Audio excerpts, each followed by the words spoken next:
I'm the president of BAFFA, and we are so delighted to have all of you here today as we present peace through music. But before we begin, I have a couple of things that I need to say.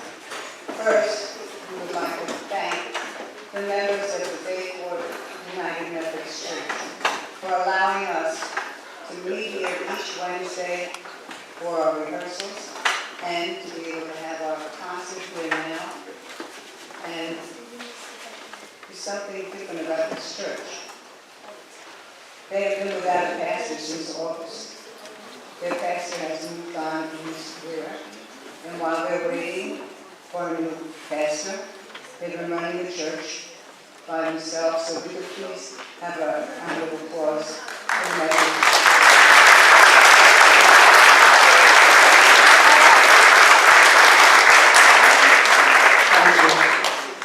Now, usually, the pastor is up there and he handles the important stuff, and Pastor Dwight is here from the Episcopal Church in Pastor.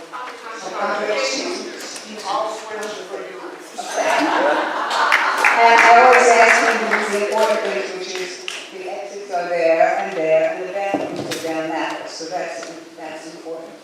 Another thing that I wanted to mention to you is that I think a lot of you know that BAFFA is a not-for-profit organization.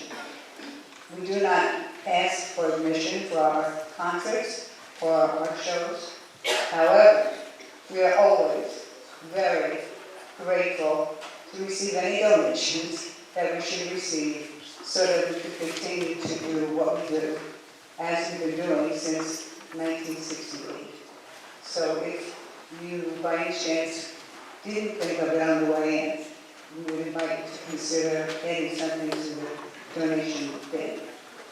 And the last thing that I wanted to bring up is that today we will have a very short intermission, like 5 minutes. It's really just so the chorus can sit for a minute, rehydrate, and you guys can stand and stretch. But don't go anywhere, because it's only 5 minutes.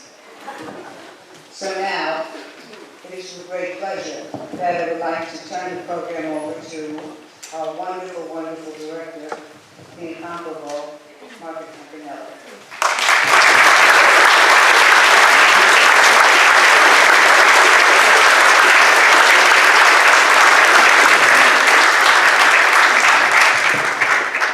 Thank you. It's so good to see you all. I didn't think it was part of my job description to get extra chairs, but I enjoy doing that. So thank you for filling in. And there's a couple more chairs that we need in some of the rooms downstairs in that hall, classrooms. Great. Thank you for your help. Enjoy the concert, and I'll talk to you more soon.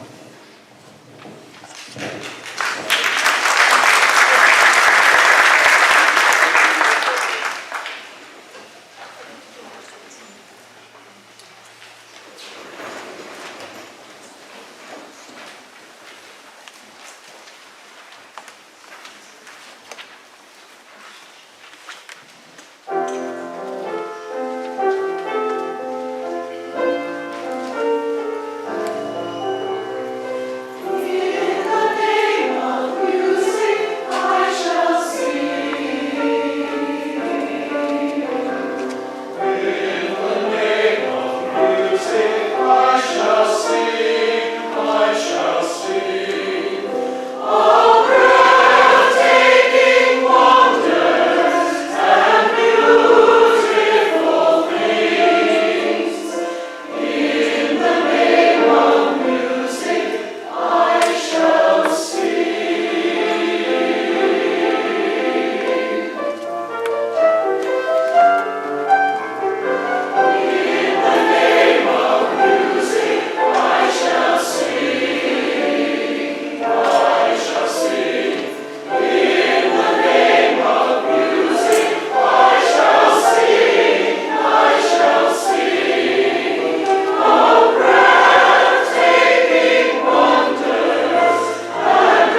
and beauty and a time of relaxing. There has always been the question, what is more important, the words or the music? The words tell the story and communicate feelings and thoughts. Music, the universal language, has melody and harmony that brings emotion to the ears. The next selection you will hear, Serenade to Music, has words by William Shakespeare and music by Ralph Vaughan Williams. Now they say Ray Vaughan Williams, but I always thought it was Ralph Vaughan Williams. We are fortunate to have Judy Sauce, a beautiful soprano and gifted English teacher, to read you the words of the serenade. And here's Judy.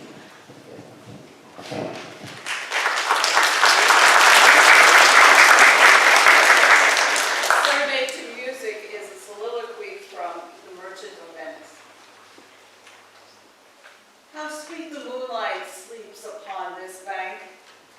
Here will we sit and let the sounds of music creep in our ears. Soft stillness in the night become the touches of sweet harmony. Look how the floor of heaven is thick inlaid with patines of bright gold. There's not the smallest orb that thou beholdest, but in his motion like an angel sings. Still choiring to the young-eyed cherubims, such harmony is in immortal souls. But whilst the muddy vesture of decay doth grossly close it in, you cannot hear it.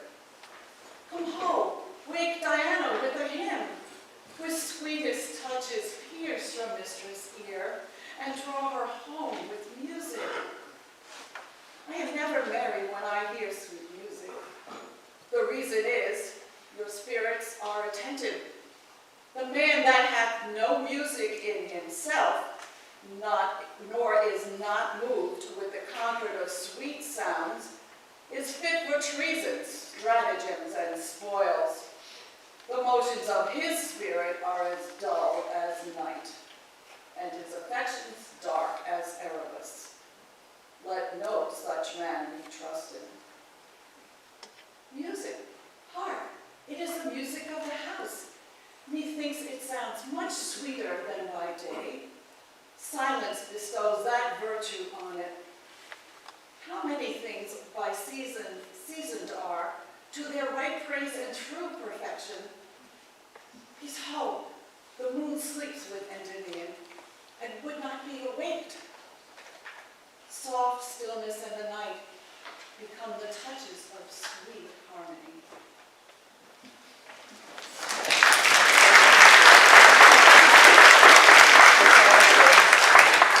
Thank you, Judy. And now, the music.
It goes by so fast.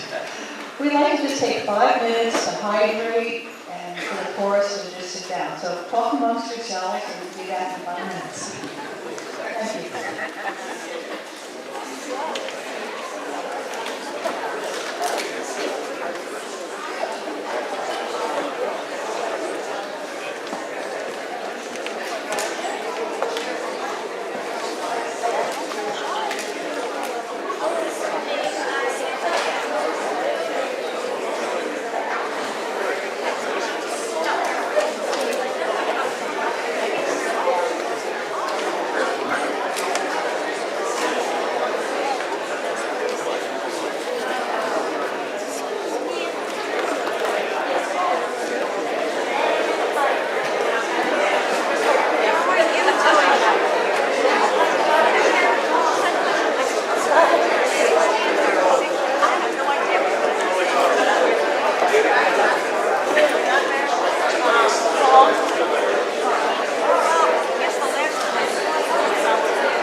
You're living the good life. Good thing you went there in your honeymoon, right?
The question continues. What is more important, the words or the music? I would like to introduce a special guest, a writer, actor, friend, and supporter of BAFFA, and pastor of the Congregational Church of Patchogue, where our BAFFA orchestra rehearses. Please welcome Reverend Whitney Walter to read Choose Something Like a Star.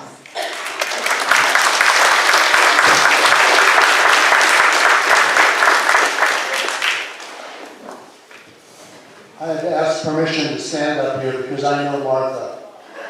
Because if I stood up here without permission, who knows what was going to happen. I want to start with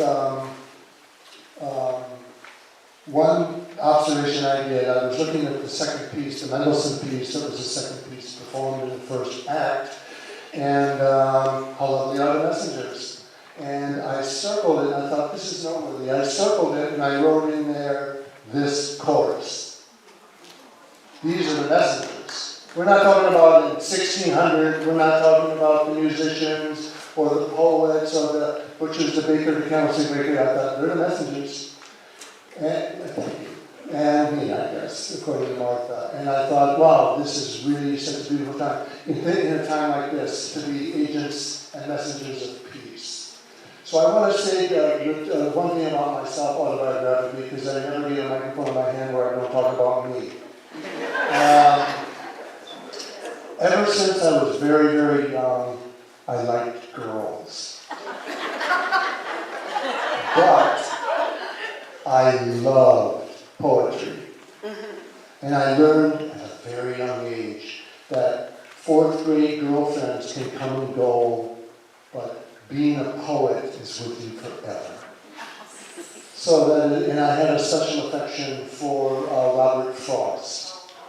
And he is the poet who wrote the lyrics to the song that you're about to hear. And I remember as a young kid watching on TV him read a poem at John F. Kennedy's inauguration.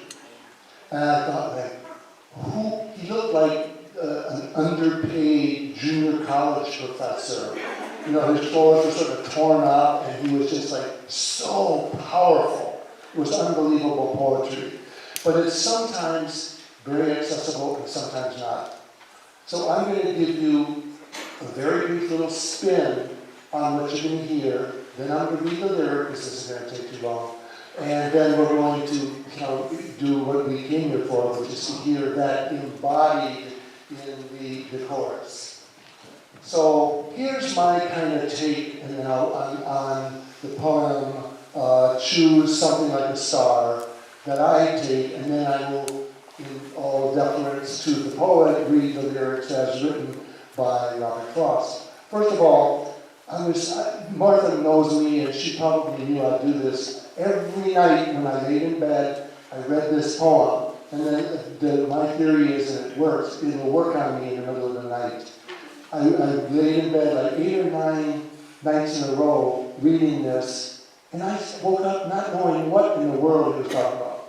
So finally it began to sink in, and I wrote the notes just sitting here. Even the fairest or faintest star or light is sometimes obscured by clouds. Now think of yourself as a light. You know, the light that stood still over the manger, you know, the light. And darkness, while uncomfortable at times, is what brings out the light of the star. No darkness, no can see star. But you can't sit in or be complacent with basking in the light, because your path is lit, I got mine, everything's doing well. Ask the star, the source of the light, say something to us. Don't let us sit in darkness. Come on, light, star, fairest, brightest of them all, say something to us. And when you or the star say something, use a language when you relay your light to the world. Use your language, your words in a language that we can comprehend. Don't be a hermit sitting home with your light, not sharing it with others. Speak, bask. And when at times the mob of the world is swayed with blame or with praise, let us choose something like a star. There's the title. Choosing something like a star as our guide to steady our minds and our hearts. As I, so help me God, believe this event, this conductor, this chorus, this accompanist is doing. Now here, Choose Something Like a Star, written in 1943 by Robert Frost. O star, the fairest one in sight, we grant your loftiness the right to some obscurity of cloud. It will not do to say of night, since dark is what brings out your light. Some mystery becomes the proud, but to be wholly taciturn in your reserve is not allowed. Say something to us we can learn by heart, and when alone, repeat. Say something. And it, the star, says, I burn. But say with what degree of heat? Talk Fahrenheit, talk centigrade, use language we can comprehend. Tell us what elements you blend. It gives us strangely little aid, but does tell something in the end. And steadfast as Keats' eremite, hermit, not even stooping from its sphere, it asks of us a little here. It asks of us a certain height. So when at times the mob is swayed to carry praise or blame too far, we may choose something like a star to stay our minds on and be stayed.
The next song, when I was doing my playing for this concert, I said, all this music is so calm.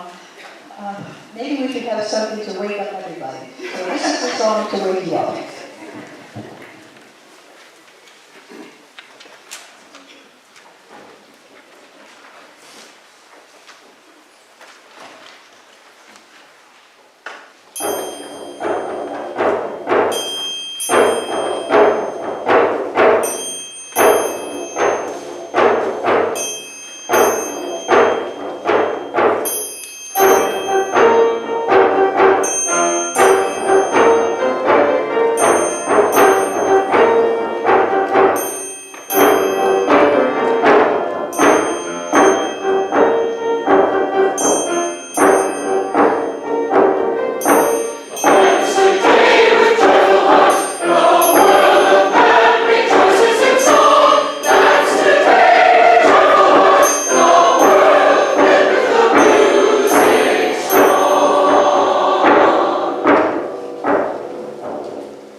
You know, all that came through my brain is when I was, playing this concert was the song, Let There Be Peace on Earth. So we're going to sing that as our encore, and I know a lot of you know it. So if you feel like singing or humming along, feel free to do that.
I guess